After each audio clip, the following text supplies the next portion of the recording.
France Bleu Cotentin. Et à 7h48, l'invité de la rédaction, Katia Letroux, c'est l'ex-conseiller général d'Équeurdreville ce matin. Pierre Billet, bonjour. Bonjour.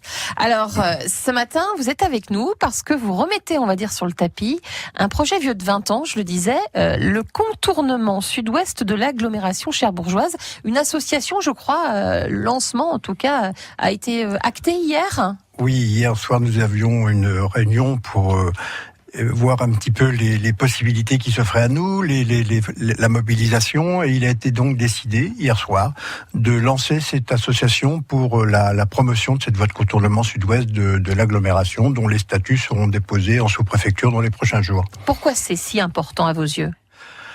C'est important parce que nous avons ici, sur cette agglomération, on va dire, un fort contraste entre le désenclavement de l'ouest de l'agglomération et de l'est de l'agglomération. Oui, en fait, pour juste dire aux auditeurs, ça permettrait de ne pas passer par le centre de Cherbourg, entre la glacerie et ça nous ferait une vraie liaison d'est en ouest de l'agglomération sans avoir à traverser le centre de Cherbourg dans des temps qui n'ont rien de comparable à ce qui se pratique actuellement. D'accord, donc c'est essentiel. C'est essentiel pour le désenclavement économique de toute la partie ouest de l'agglomération, et c'est essentiel aussi pour une diminution notable du trafic au centre de Cherbourg, puisque les études qui étaient effectuées prévoient une diminution du trafic dans Cherbourg centre-ville de 30%. Alors c'est pas la première fois qu'on parle de ce projet. Il faut rappeler qu'en 2012, le projet semblait même acté, du moins pour un premier tronçon entre la glacerie et Équeurdreville. Qu'est-ce qui s'est passé ? C'est vrai que Jean-François Legrand, à l'époque président du conseil départemental, avait accepté la maîtrise d'ouvrage de cet itinéraire, le plaçant même en la priorité numéro 1 du schéma routier départemental. Et puis, il est vrai que les finances publiques se faisant de plus en plus rares, on y a regardé de plus près. Il y a eu des investissements de fait, il faut le reconnaître, de la part des collectivités locales liés au développement des EMR. Bon, je crois que tout ça, maintenant, c'est derrière nous et qu'il faut remettre sur le tapis cette voie de contournement. Tout le monde la réclame, la voie de contournement. Je pense qu'elle fait consensus aujourd'hui chez les élus, chez les concitoyens. Mais vous l'avez dit, c'est quand même très cher, c'est un projet. C'est très cher, c'est cher. C'est 50 millions d'euros à peu près aujourd'hui.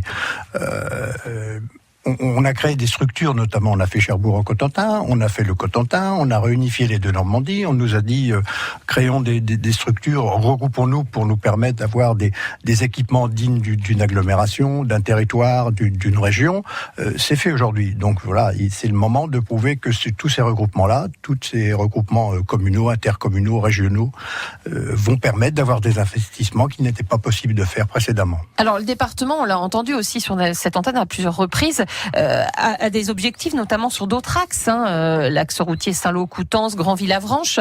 Cette association que vous créez, donc, ça va accélérer peut-être le projet du L'association, elle travaille aux côtés des élus. On ne travaille pas contre les élus. On travaille aux côtés des élus. On va être un petit peu quelque part aussi l'aiguillon pour leur rappeler que ce projet-là existe et qu'il faut peut-être faire retrouver le Nord au conseil départemental. L'association est apolitique, vous parlez des élus. Apolitique, elle est mais ils se mobilisent quand surtout. même, les élus locaux, aux côtés des citoyens, justement. Mais écoutez, hier a été décidée la création d'un bureau starter, en quelque sorte, qui a vocation à s'ouvrir et à s'élargir, notamment aux élus, aux acteurs économiques et sociaux qui voudront bien nous rejoindre. Nous avions hier présent des conseillères départementales, nous avions le message du maire de Cherbourg, Sébastien Fagnan, qui s'engage et qui soutient cette association. Non, il nous appartient maintenant de fédérer, de rassembler dans cette association toutes celles et tous ceux qui se retrouvent et qui pensent que cette voie de contournement, il est urgent maintenant de la penser, de la réaliser. À quand la constitution effective de l'association ? Les statuts vont être déposés dans les prochains jours. Après, il nous appartient de faire la promotion de cette association, d'ouvrir des pages Facebook sur les réseaux sociaux et Twitter, et puis aussi de se mobiliser, de rencontrer les élus, les industriels, les acteurs socio-économiques pour les faire adhérer à ce projet-là. Pour les convaincre. Les études existent, ils sont faites, ils ont été financés par l'argent public. Plusieurs milliers d'euros. Il y a eu des études d'impact environnemental, sociétal, de trafic. Les études sont là. Tout est fait. Il reste plus qu'à, quoi. Il reste plus qu'à. Mais enfin, c'est plus dur, il faut trouver l'argent. Pierre Billet, merci de nous avoir expliqué tout ça, le contournement sud-ouest de Cherbourg. Merci beaucoup d'avoir été en direct dans nos studios ce matin. Merci Katia Letroux, 7h53 à suivre votre carte bleue.